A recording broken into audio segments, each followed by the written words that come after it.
Hey everybody, it's Harry from Select Your Daddy Barbecue. It's Sunday morning, and I know some of you have been suffering from some jet lag because of the time change. For those of you who could join me this morning, we're gonna have an awesome time to teach you guys how to create some backyard cooking magic. If you ever wanted to entertain your friends and family, was wondering what to cook, how to cook it, something you can execute that's super simple for a backyard person, but have spectacular results with the things that you can buy at a Walmart. You came to the right session. So I'm going to welcome all those who could join me this morning, and please chime in and say hello. Hello, I'm Dave. David, yeah, either way. Where are you hailing from this morning? I'm from Central California. Wonderful. Welcome to the cooking show, and these sessions are intended to give you kind of a soundbite where I kind of show you the magic of cooking barbecue through a Zoom session. And we're going to do this really quickly so you come away with just the necessary pieces of nuggets of information you need to up your backyard game. So today, what I'm going to do is show you some of the thought process that goes into preparing for a backyard event.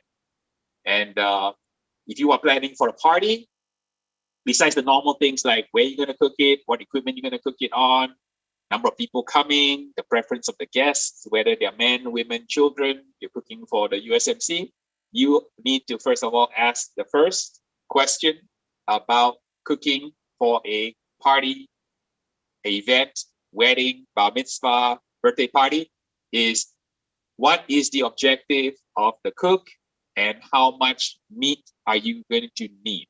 And the way I do that is a really simple formula. I just ask myself, what is the net weight of the cooked meat? When you cook briskets, it's going to be about 1/3 ratio. So a 10-pound brisket uses about 3-4 pounds of cooked meat. A pork butt that's about 10 pounds use about 7 pounds of cooked meat. If you cook ribs, there's about a dozen good bones in a slab of ribs. So you have to yourself, how many ribs, bones do you need per person? Usually about 4 is about right. And if you want to feed the ribs as a main course, I go about six bones that will be suitable as a main course. For the protein itself, usually I find that about 4 to 6 ounces is enough for each person. If you have a lot of guys coming, you want to go from about 6 to about 10 ounces. So that's kind of like how you start is the portion control. So if you cook about 30 pounds of brisket, you're going to end up with approximately 10 pounds of cooked brisket at the end. And that 10 pounds will be equal to 160 ounces. So if you divide that by, say, 4 ounces per person, you have your math on the number of people that you can feed. So let me show you guys what we do here. So what I'm going to do is show you guys like how I prepare for a event, right? So for example, I'll use the TV show as an example so I can talk you through the process I go through. So on this TV show I'm going to be on, I'm going to teach a backyard person how to cook a fabulous meal to be served in a platter setting to 3 judges, 2 other contestants, together with my student and me. So that's going to be 7 persons sitting at the table, and we're all going to eat on paper plates. We're going to serve the food on a platter. So what I need to do is some of the objectives of this cook that I need to kind of iron out is number 1, the simplicity of the methodology I'm going to teach, because I cannot teach a backyard person who's never cooked before some crazy ass complicated stuff. Number 2, it's got to be spectacular. Number 3, it's got to be something that is what I call forgiving, in the sense that I'm not going to try to execute a complicated recipe that requires a small margin for error, like cooking competition chicken, where I can only get chicken to perfect first place USA standard in basically 8 minutes. I can't do it. So we're going to show you guys how we accomplish that objective. So the first thing I'm going to do is show you guys how I'm going to teach this person how to cook chicken. Now, all this is top secret, so please don't share this to the world, because I don't want my competitors to know what I'm going to be teaching, because they may copy my recipe. You can share this after the show airs in June, but not before. Okay, I'm going to shoot the preliminary round of 12 backyard pitmasters. I'm going to be one of the coaches.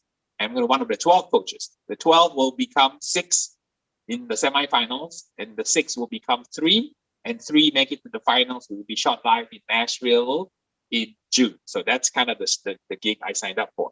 So in order to do chicken, I'm going to show you guys what I've decided to do. So first thing I do is I research the background of the cook. So I'm in Nashville. I'm cooking chicken. I'm cooking to people who are going to be sitting around, country western folks. So the first question I ask myself, what is the first thing that comes to mind when you're in Nashville and you want to eat chicken? So my brain says Nashville hot chicken. So that's a start. So I know that I'm going to make a Nashville hot chicken because that's going to resonate with the country western folks who are going to be enjoying the food and who are going to be judging the entry that my backyard cook is going to be making. So first thing is Nashville hot chicken. So Nashville hot chicken, for those of you who may not be aware, is kind of a spicy version of chicken. And if I just made Nashville hot chicken, it would be meh. So we need to throw a little riff on the Nashville hot chicken. What we're going to do is we're going to create something called KFC, but it's not the Colonel's KFC. It's going to be something a little bit exotic. We're going to do what we call a Korean style fried chicken. Korean fried chicken. Get it? Get it? KFC. So we want to create something that is familiar yet extraordinary, that has amazing, amazing flavors that will tickle the judges' taste, but yet be absolutely unique. But you bring home the message that this is traditional style Nashville hot chicken. In order to do that, I'll show you a couple of tricks that I've come up with to do that. So the first thing is to make a sauce. So what you have in front here is that I'm going to teach you guys how to make a very simple Korean marinade with 6 ingredients. And these 6 ingredients, when put together, will result in a sweet, spicy marinade that can be used as a sauce. It also can be used as a marinade, and it will stay fresh in a bottle for weeks in the refrigerator. And then you can squirt it on your salad. You can squirt it on your mashed potatoes. You can put it on your mac and cheese, and you can use it actually as a condiment. So it's kind of like a Korean style barbecue sauce made with a Korean miso paste. So this is the secret that we're using here. This is a very popular ingredient in Korea. This is called fermented bean paste. The word is gochujang. So jang is sauce, and this is made from fermented soybeans. It's got a reddish color. So, and it's got a very, very strong umami flavor, and it's based on fermented soybeans, and it's got a great flavor. So we're going to show you guys what we do with the 6 ingredients. I'm going to put some in a bowl. So you're going to do about, like, say, 1 cup of the stuff. And we're going to cut it with a little bit of rice wine vinegar. Rice wine vinegar. A little bit of rice wine vinegar. And we're going to add a little bit of brown sugar to kind of sweeten it up a little bit. And you're going to be probably asking me how much. I always tell people, adjust to your taste. And that's the way you want to do it, mixing it up like that.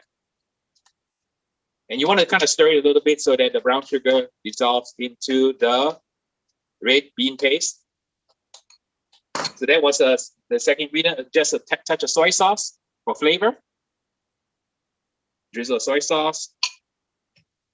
And we add a little bit of this thing called sesame oil. And that has a wonderful nutty flavor. So just a little bit. And you get a beautiful, nice red kind of marinade like that.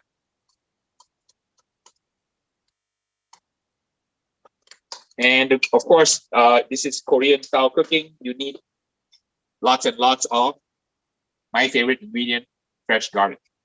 Now, the fresh garlic is pretty strong, and I'm not going to cook this sauce. If you want to mute the garlic harshness, what you could do is once you add the garlic into the sauce, you can actually cook the sauce.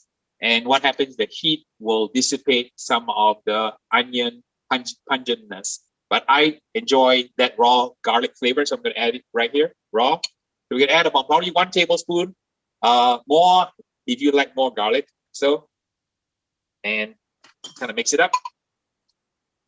And we've got our basic Korean style gochujang barbecue sauce. This sauce is fabulous, not just on chicken, but we're going to smother it on some ribs. You can smother it on some chicken. And this is a really, really great all-purpose sauce that you can leave in your refrigerator. If you want to make it into a salad dressing, you just thin it with a little bit of apple juice, and so that it's not so thick. This right now, I have a kind of a very sticky paste, and this is meant for more of a marinade and a brush on sauce. But you can actually make it kind of like thin gravy and pour it over your noodles. If you're making ramen and it's a Netflix night, and after Netflix at 2 a.m., you need a pickup, you just put your instant noodle and you put some of this stuff in that soup, and it's going to be absolutely, absolutely amazing. So just 6 ingredients. Let me recap what the 6 ingredients are. We have some Korean bean paste that you can find in Walmart most of the time. A little bit of soy sauce, a little bit of sweetness from the brown sugar, a little bit of rice wine vinegar, regular white vinegar just to thin the sauce, a little bit of sesame oil, and of course some chopped garlic. So 6 ingredients, and this is absolutely, absolutely wonderful. So what you're going to do is you're going to add this to your chicken or any meat that you're marinating. So after you make the sauce, you put it into a bag, you throw your chicken pieces in here, and I find that you can grill the chicken skin on or skin off, it's up to you, but basically that's kind of how it looks. I would recommend you leave it overnight, and you can bring this, what I call Harry's happiness in a bag.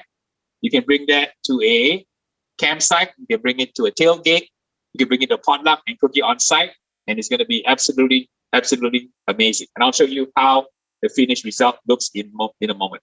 That's the Harry's cooked Nashville hot chicken using this red sauce, and it's a riff on the traditional hot sauce style Nashville chicken. Right. So let me set this aside and make sure you guys the next item. One of the things that we're going to be doing on the show also is to make a side dish. So Dave, in case you want to make a side dish, I'm going to show you how we come up with an idea to make macaroni and cheese. And not just any macaroni and cheese, but something extraordinary that will impress the judges. I always say that in competition cooking, you have to know how to make ordinary food. So your mac and cheese is ordinary, but there's something extraordinary about it. And how do we create ordinary mac and cheese? We add some local flair to the food. If you're from the South, one of the most enduring condiments you have in the South is something called pate of the South. So you guys know pate is goose liver, and it's considered somewhat hoity-toity. But in the South, there is a kind of a redneck version of pate, which I'm going to teach you how to make. It's called pimento cheese. So rather than make mac and cheese with regular cheese, we're going to do it with a pimento cheese twist. And pimento cheese is known as a pate of the South, where people put it on crackers. They put it on pretty much everything that they do. So we're going to use the pate of the South as a main ingredient to make the mac and cheese. So this will be a pate of the South, pimento cheese, mac and cheese, which will be a perfect accompaniment to the Nashville hot chicken. So how can you go wrong with Nashville hot chicken and pimento mac and cheese? So I think that's going to be a winning combination. And once you plate it, the color of the yellow mac and cheese with the red Nashville chicken with some scallions and some sesame seeds on the top will look absolutely, absolutely amazing, and going to have some amazing, amazing flavors that will wow the judges' palate. So show you guys how we do that. So show you guys how to make a hoity-toity redneck pate. Did I just say redneck? Am I allowed to say redneck on TV? I wonder. I don't know. I couldn't tell you. I don't have an issue. I'll say it on camera and see if the producers say, no, Harry, you can't say that. It is a country western channel and in the Midwest. So I think, my friends who are rednecks, they are proud of being rednecks. When you call them a redneck, they are actually proud. So it's not like the derogatory term. So I'm going to try to stick with that and see if it flies. So before you start making pate of the South, hoity-toity redneck pate, you got to buy the best cheese. So the best cheese is this brand in my book, Walmart. That's where we go to get cheese. So none of that hoity-toity stuff that from a hand massaged cow in the pasture. We just go to Walmart and buy the best cheese on to make this what do you call pate of the South, right? So we start with cheese. I got a little bit of a mayo, this little bit of this thing called the Worcestershire thingy, and a little bit of the magic ingredient, which is pimento. Pimento is roasted bell peppers, and you can make it yourself, but who has time? So we go to Walmart, we buy it from the jar. And a couple of spices here, and a little bit of cream cheese. And of course, the mayo, I was told, has to be best foods. Don't accept any substitute. Do not use crap. Just use best foods. Show you guys how we do this. Get a little bit of mayo into a bowl, mixing bowl. How much or how little is up to you, but just a little dollop like that. We got a little bit of pimento right here from Walmart. It's a buck 66, so the really good deal, right? Or you can roast your own red peppers, it's fine. But I think that more fun to use store-bought ingredient. That, a little bit of cream cheese.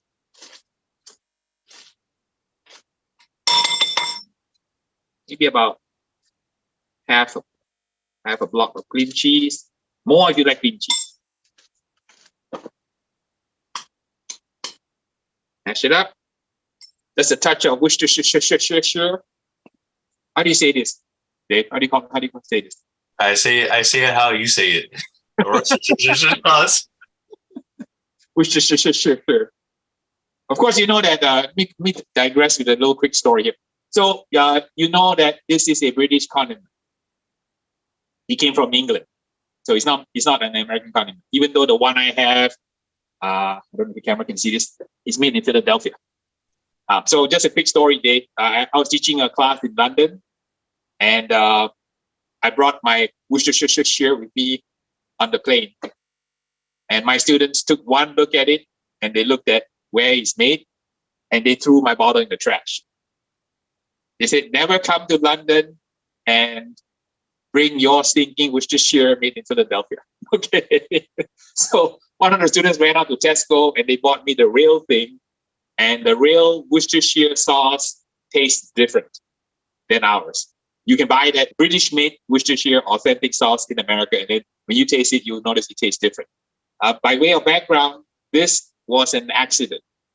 A British nobleman went to India, and he ate some chutney in India that he liked. The chutney was so good that when he went back to England, he told his employees, two chemists by the name of Mr. Lee and Mr. Perrins, to reverse engineer the condiment of the chutney he loved in India. Mr. Lee and Mr. Perrins tried different prototypes. All the prototypes did not work. And what happened was somebody decided to store some of these prototypes in the cellar. 2 years later, somebody went down to the cellar and noticed that a whole bunch of fermenting jars of goo was there. And somebody had the brave audacity to taste one. And that's how this is born. So this is actually fish sauce. So it's fermented anchovies, which creates umami flavor, because the fermented anchovies have a very unique ingredient called monosodium glutamate, MSG. And MSG is naturally occurring in this, so that gives a umami flavor. We can add a little bit of MSG through a use of Worcestershire onto the taste of a little bit of mayo and a little bit of pimento. So, okay, just a touch, more or less if you like it. We add a little bit of onion powder, just a touch to give it slight oniony flavor. You can use grated onion also, but who has time for that, right? Everything has to be quick. All right, and then a little bit of my favorite here, a little bit of garlic powder. I wouldn't add raw garlic because it's a little bit too strong. So just a little bit, touch of garlic powder. And of course, you need your heat. We got a little bit of cayenne pepper. And we're going to add a little bit of cayenne pepper on it. So, and we have kind of the initial pimento mix like that. Stir it up. We'll add cheese next. Break up the cream cheese. It'll be a nice paste. And this cheese that you're going to make will sit in the refrigerator for a couple of weeks. In fact, many weeks. And if you are careful not to cross-contaminate it by sticking your finger in, sticking it in your mouth, it'll last a long time. So you get a little paste mixture like this, and we'll add the cheese. We're going to use the best cheese out there, cheese from Walmart. Put a handful in there.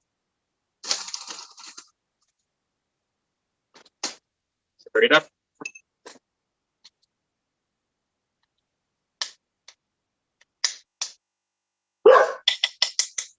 Hey Paco, I know you wanna get some food, okay? Paco is my daughter's dog, and he's a puppy. So he's running around while I'm shooting this Zoom session, trying to tell me that he needs to get his taste test of the food. So that you have here, pimento cheese. Not that hard to do, and super easy. It will store in the refrigerator really well. And that is how we're going to make the mac and cheese. And I'll explain the mac and cheese once I take it out and show you how we do it here. So let's move on to cooking some food here. So what I have here is some meat. And you saw earlier the chicken marinated in the hot Nashville red marinade, which is made from the Korean bean paste called gochujang. I have a little bit of pork here that is in a little bit of soy sauce, brown sugar. And that one will be another possibility. I'm going to teach you now how to do something called a braid. The second item we're cooking on the show in the semifinals, which they will film on the same day, the team moves forward, is going to be pork loin. So pork loin is a long piece of meat found on the back of the pig on a cow that's called the ribeye steak, or the ribeye fillet in the middle, without the spinalis dorsi, which is the cap. And that whole long tube of meat is what is on a hog is called the pork loin. And it's a really super delicious piece of meat, but very easy to overcook.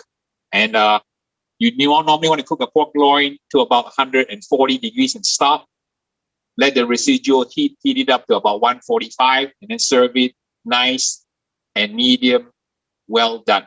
Not overdone, because the pork loin will get very, very dry. I'm not going to try to cook a whole pork loin, but for demo purposes, I'm going to show you how we use something very equivalent. You can use pork belly, or you can use, in this case, I found some pork ribs, because I want to show you how to do a braid. A braid is kind of like pigtail. So we're going to call it the pigtail pork loin with some peach Nashville beans. That's kind of like the second dish we're going to do if we make it to when my student makes it to the semifinal round, right? Now, the way we're going to do is do a braid. I'll show you how to do them. We do a braid on a pork here. Now, the reason I'm not cutting up a pork loin is because the pork loin is a lot of meat, and I just want to try something different. I found these in the Korean market. I've never cooked spare ribs cut this way before, so I thought, hey, that's always the first time. Even me as a pitmaster, I can learn something new. Show you guys how we do a braid. And you can do this on your pork loin. You can do this on pork belly. So the sky's the limit. So we're going to show you guys how to do a braid. We want to fasten one end first. I have a bamboo skewer here, and we're going to fasten the bamboo skewer. So start. Poke it right through. Today, if you want to impress your family, you can do this.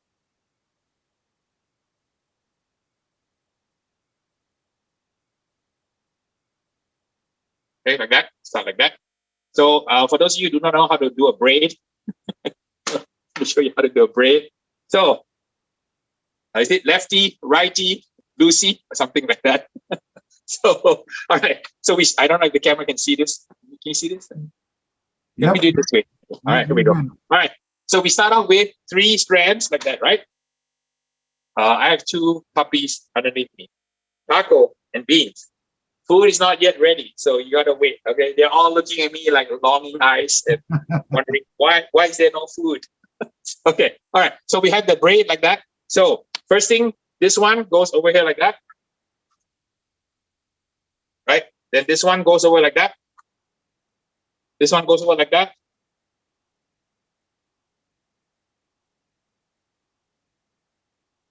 This one goes over like that. Okay. Can I see that? Want to see it again? Do it reverse slow motion. Reverse slow motion. Okay, all right. That's one time. Okay. Some people, they don't get it first time. Okay, so quick story, right? So I used to braid my daughter's hair. So that's kind of how I learned how to do braiding.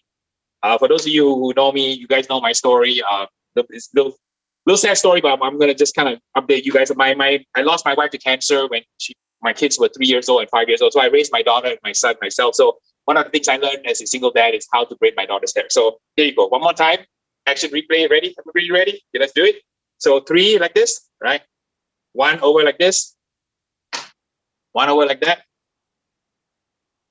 Sorry. Harry, stop talking, okay? Pay attention. We need to see some pictures of your daughter at school. Yes, like that. Okay, like that, like that, like that, like that. Okay. All right. So I did it twice. So if you guys don't know how to do it, just rewind the tape and then go backwards, and then you guys can see how it's done here. Okay. So just run my skewer on the other end like so. And now, of course, you can run a metal skewer. That way, you can cook it like that in your pit. So you can kind of like hang it like that and cook it in your pit. So it'll cook really nicely and it'll make for a very colorful presentation. So Dave, you can actually do a bunch of these, right? Like do like 5 or 6 of these, and then hang them in your pit or cook them in a kettle. You can cook them flat down like that also, and then you can serve them like that. And this is a spectacular presentation. And if you cut it like the width I cut it, when you slice it this way, right? Every piece will fall into bite-sized pieces automatically. So you don't even have to slice it.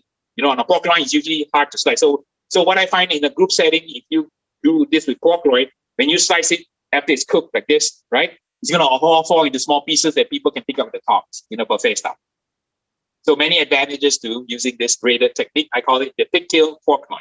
Right, now let's season it now. And then on the show, I'm not sure, but depending on the ability of my students, and one of the sponsors there is Mark Lambert. So if you saw my YouTube short video, Mark Lambert is a 7-time world champion. He's the master. He's the head judge.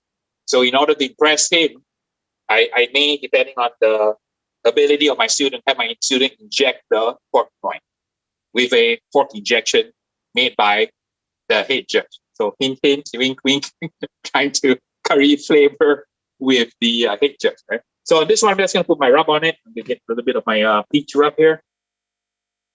Yeah, I got my Porkylicious pecan. Oh, here we go. This is a little bit of a Harry's peach rub. This rub has been blended for the wing competition. I won a lot of rib contests with my peach rub. So it's got a kind of fruity flavor. I'm going to show you guys how we season it. So a little bit of peach rub and a little bit of pecan rub. Peach pecan work really well. And half and half. Okay, flip it over.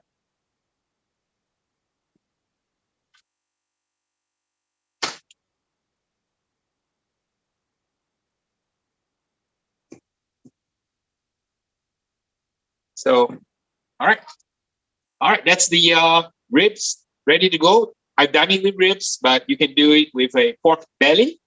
You can do it with pork loin, any kind of meat that you can cut in strips. You can also do the same thing with flank steak, barbette steak also. Never came across my head.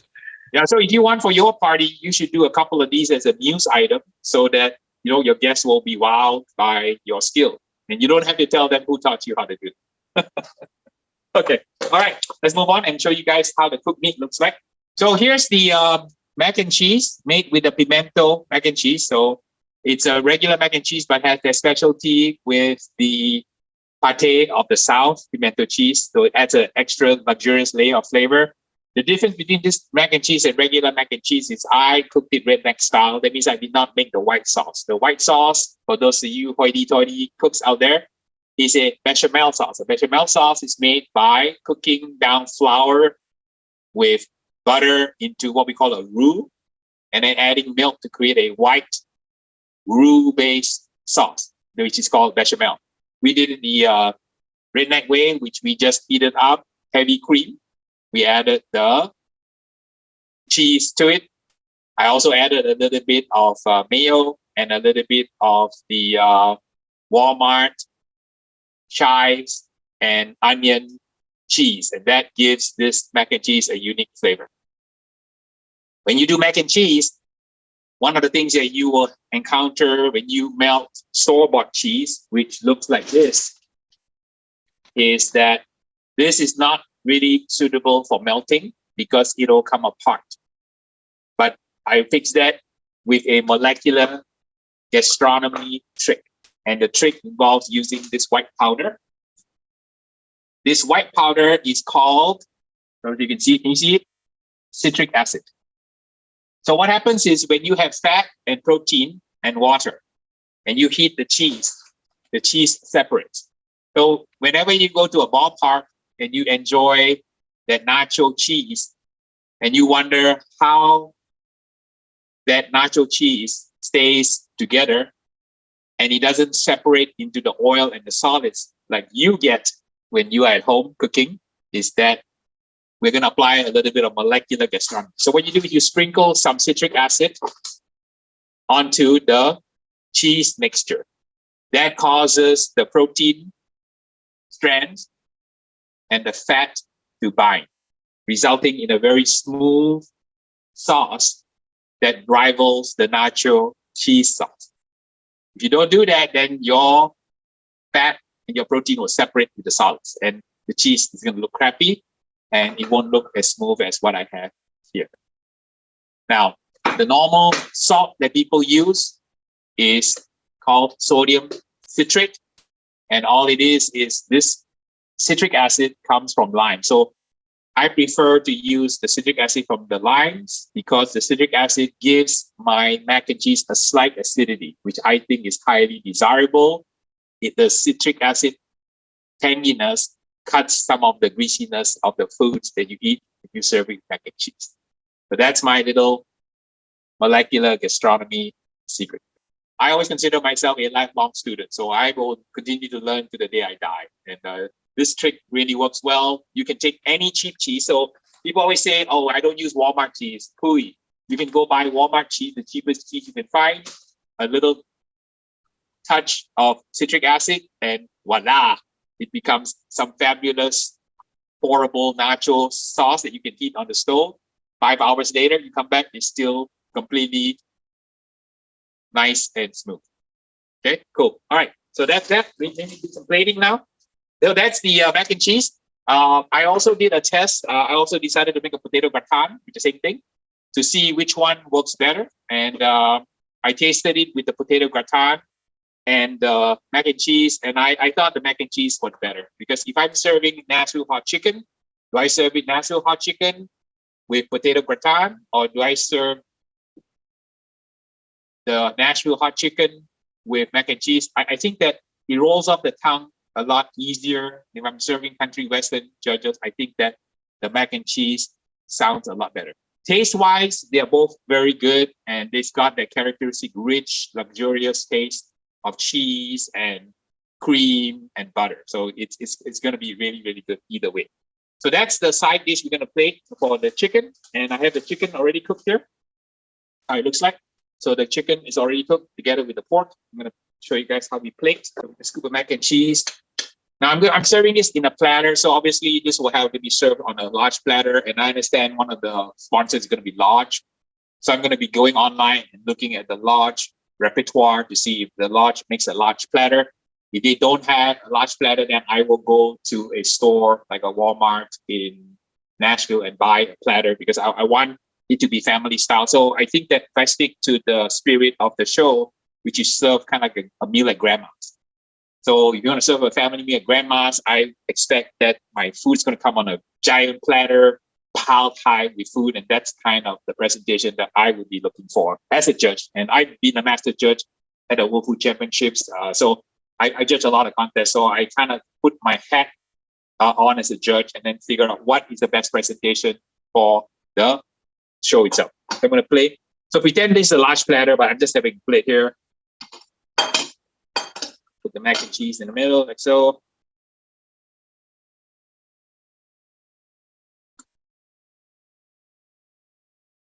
And of course, all this will be done by my student. I'm not going to do any of this. So, and I'm not sure how much hands-on they want us to do as an instructor. When I taught the Shields team and we won the award for the best team, I didn't touch any of the meat, even though some of my other 20 top pitmasters in America who were also the coaches, they actually cooked the food for their teams. And I thought, nah, that's against the spirit of the whole thing. So here's the gochujang sauce. So I marinated it some, and some I saved. So I heat up the sauce, I drizzle some like this on it. Okay, and we're gonna plate with a little bit of garnish. So, and a touch of sesame seeds. Okay, let's see if we can do this like that. Sesame seeds. Okay, so there you have the finished dish. Hot Nashville chicken with pimento cheese, mac and cheese. Dish number 2 is I had some Memphis style beans, some Memphis style spicy beans with peach cocktail in it from Walmart. And my student makes it to the semifinal. This is what we're gonna do together with the pork. And you notice there's a bacon weave on top. I don't. You see that bacon weave on top? A little bit. So that bacon weave on top is gonna be spectacular. So imagine this is cooked on a oval platter on the pit smoke. The bacon weave goes on top, and then the whole grated pork loin goes on top of this dish. So that's kind of how you'll look. Okay, our scissors, cut up the bacon. See if I can do this on camera here. So everybody gets a little bit of bacon with the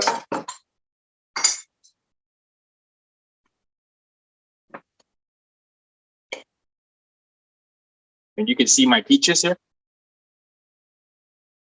Peaches on top. A little bit of bacon, a little bit of peaches. I'm gonna plate pork loin.